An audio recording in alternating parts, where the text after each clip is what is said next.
কালকে ছিল সানডে, বাড়িতে বসে একদমই ভালো লাগছিল না, তাই আমি আর মা ভাবলাম যে তাহলে একটু বেরিয়ে পড়া যাক। গেছিলাম ইন্ডিয়া ইন্টারন্যাশনাল গ্র্যান্ড ট্রেড ফেয়ারে। সানডে হলেও এতটা ভিড় হবে বলে এক্সপেক্ট একদমই করিনি। শুধু টিকিট কাউন্টার লাইনটা দেখো, কি সাংঘাতিক!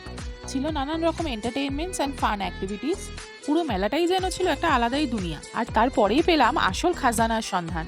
বাংলাদেশে জামদানির শাড়ি থেকে শুরু করে ইন্ডিয়ার বিভিন্ন রাজ্যের শাড়ির কালেকশন সবকিছু ছিল একসাথে। তার সাথে ছিল কোরিয়া আর ব্যাংককের জুয়েলারিজ আর অ্যাক্সেসরি, ছিল আফগানি ব্যাগস আর হোম ডেকর আইটেমস, আর ছিল সুন্দর সুন্দর ইজিপশিয়ান শোপিস, পিরামিড, আলাদিনের আশ্চর্য প্রদীপ, সব যেন এক্সে বার্কারে।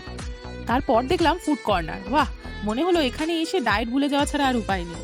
ছিল নবদ্বীপের লাল দই, নলেন গুড়ের সন্দেশ, আরও কত রকম মিষ্টি। হোম ডেকর সেকশনেও ছিল দারুণ দারুণ কালেকশন, নানান ঠাকুরের মূর্তি, ওয়াল হ্যাঙ্গিং, ক্রাফট আইটেমস, সব কিছু যেন এক্সে বার্কারে। এছাড়াও ছিল ইন্টারন্যাশনাল ব্যাগস, শুজ আর দুবাইয়ের ফেমাস কুনাফা চকলেট, বাকলাভা আর ড্রাই ফ্রুটস। ভিড় একটু বেশি হলেও এক্সপিরিয়েন্স ছিল কিন্তু দারুণ। ফেরার পথে আইসক্রিম খেয়ে দিনটা শেষ করলাম, আর বাড়িতে আনলাম একটা ড্রিম ক্যাচার দিনটা মেমেন্টো হিসাবে।